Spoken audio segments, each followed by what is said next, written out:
That is recording. Okay. I have a question. Why is nobody trusting young girls to decide for themselves what is or isn't safe for them to consume?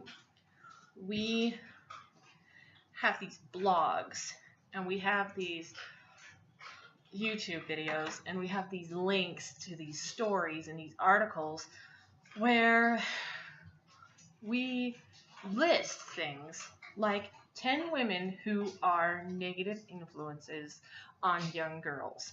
And usually at the top it's people like Nicki Minaj and Miley Cyrus, and sometimes Taylor Swift is on some of them. Okay, fair enough. Make that list. Have that opinion all you want. However, when you decide that Gillian Flynn can't write Gone Girl because it offended your delicate, sensitive nature, and that book should be banned, and people shouldn't read it, and they should take your advice and your word for it because you are a feminist, that's where you lose the right to all feminism, because you are basically telling another woman that she can't write however she wants. And isn't that against feminism? I have encountered more negativity, more sexual harassment, and more bullshit from women. More women have called me a cunt and a bitch and a fucking whore than any man ever has. Ever. And what I hate is that we don't let young girls decide what they want to watch or what they want to read or any of that stuff. There's all these lists out there of books, movies, and such that's unhealthy for young girls, and it's like, why don't we give a shit about young boys? All we think about are young boys are that they're boys and they like to play with power tools and they like to ride lawnmowers and shit and ride their bike and get dirty in the mud and shit for a while, and then later they're just a bunch of horny perverts who only think with their dicks. And I don't think that's exactly healthy thinking all guys are like that and girls need to be protected and coddled and held on this high pedestal. Okay, I want the world to just leave young girls alone and stop deciding what entertainment is or isn't good for them, what entertainment is unsuitable for young girls, and I want them to stop policing entertainment and literature and just let it go.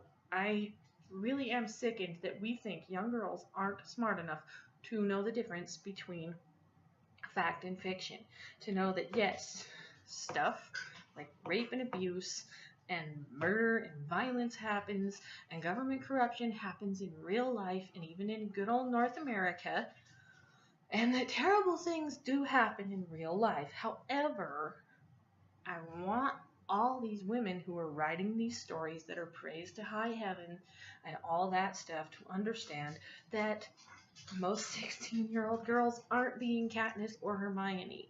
They are being at home thinking about a boy or thinking about their friends or thinking about this and that. And there's always this pressure of like, oh my God, you're thin. You're setting a negative example for young girls. Or, oh my God, you're fat. You're setting a negative example for young girls. Who is setting a negative example for young girls? Their parents. If you as a parent are not paying enough attention to your child, that you don't know she's eating more to make herself curvier, or you don't know that she's starving herself to make herself thinner, or you don't know that she's surviving only on like protein drinks and granola and flax and stuff like that, and she's eating like no fruit and getting like no dairy or anything, you as a parent are responsible. You and only you.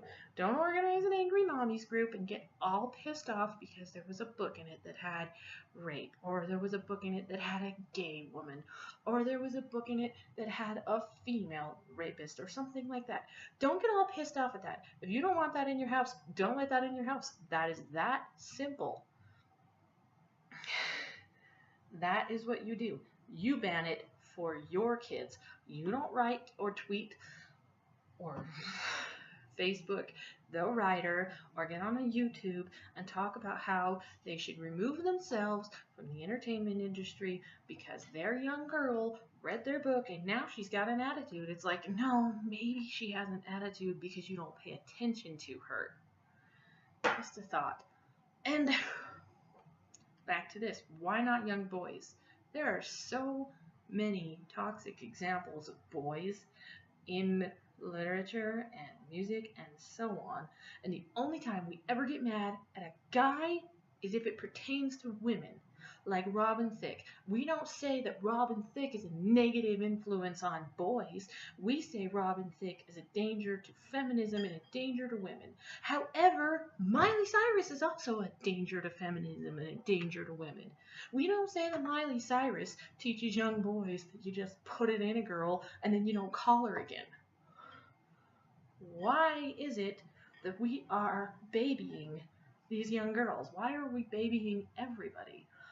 I was reading an article on infertility, and I kind of thought this would have gone without saying. They said this article is mainly for cisgendered heterosexual couples. It's like, you don't say 2 dudes and 2 girls can't get together and like make a baby?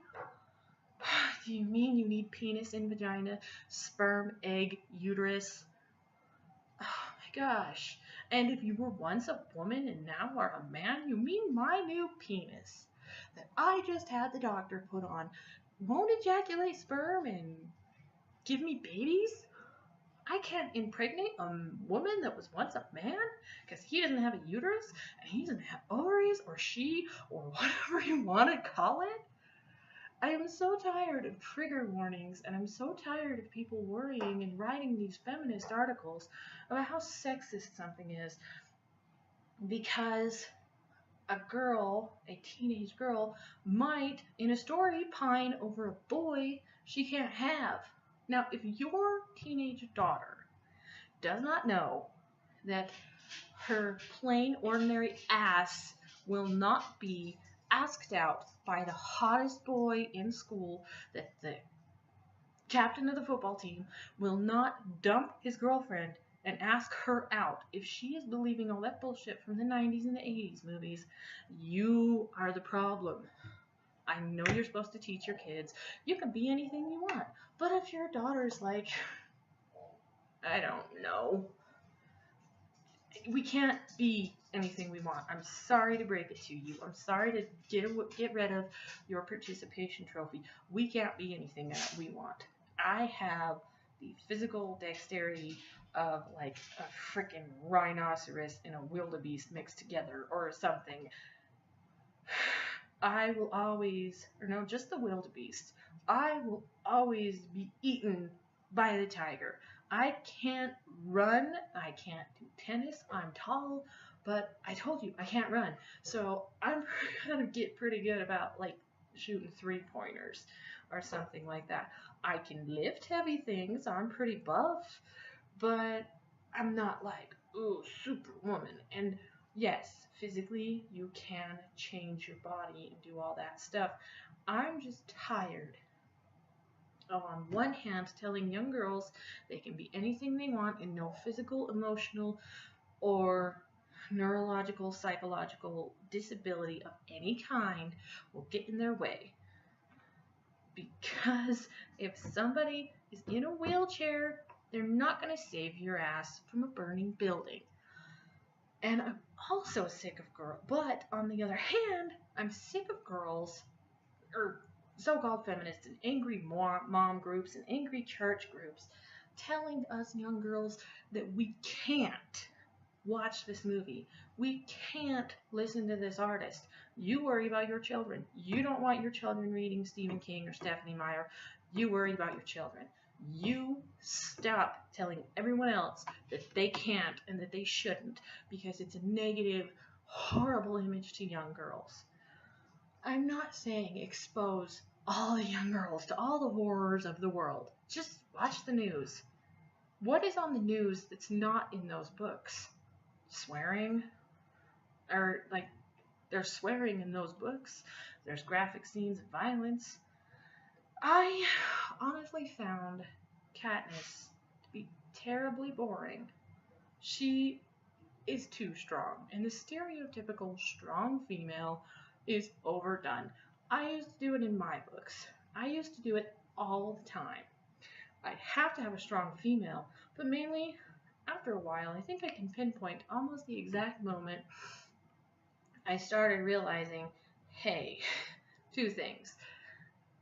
First off, I am in charge of my life.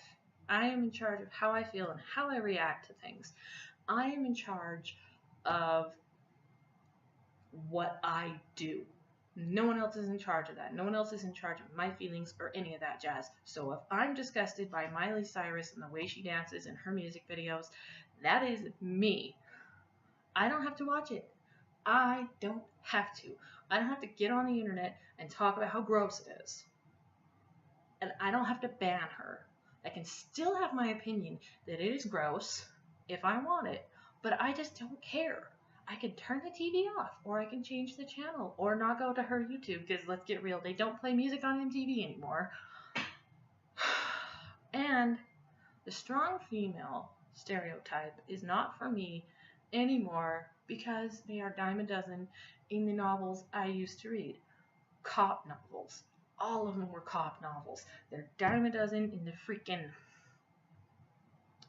fantasy novels. They're dime a dozen in the dystopian novels. They're dime a dozen in a lot of things. There are strong, physically and emotionally independent women out there in those books, like Katniss and Triss, and my friend who I actually know, Bethany Wiggins, writes strong, independent characters. And in a way, she inspired me because she does write these strong, independent characters, but she gives them a boy. But she doesn't let that boy treat them like garbage. So I like that. And then one day, here's the other thing I can pinpoint that strong, independent females are not for me, and they're just a big stereotype. And I like vulnerability, and I like a little bit of weakness and some bad decisions because it moves the plot forward. Was when I got a little crush on Tom Felton and I had to watch all of his movies. I don't know why I do this, because if he's English, if I ever get fascinated with an English actor, they're always in powdered wig movies, and I can't do powdered wigs, I can't do corsets, I hate it. I hate Victorian England. You know what I like about Victorian England? Penny Dreadful. So there you go. I can't do Jane Austen type characters. I can't. However, he was in this show called Murder in the First, and he was amazing. All right, he was not what was wrong with the show. It was stereotypical, generic cop show formula. It was always like here, I'm that black guy that's, awesome and cool, and I'm a cop, and I'm a detective. I'm not some thug on the streets. Good for you. And then there's the single mom. And in the first episode, they showed the single mom. They showed the ex-husband with the drug problem. But the single mom is still fair and allows visitation of the kid. They showed how she is late to work because she's taking care of her kid, and they showed how his wife, the black man, played by, I can't remember. I can't remember hardly anyone who's on that show. I watched 3 episodes. I want to say Taye Diggs.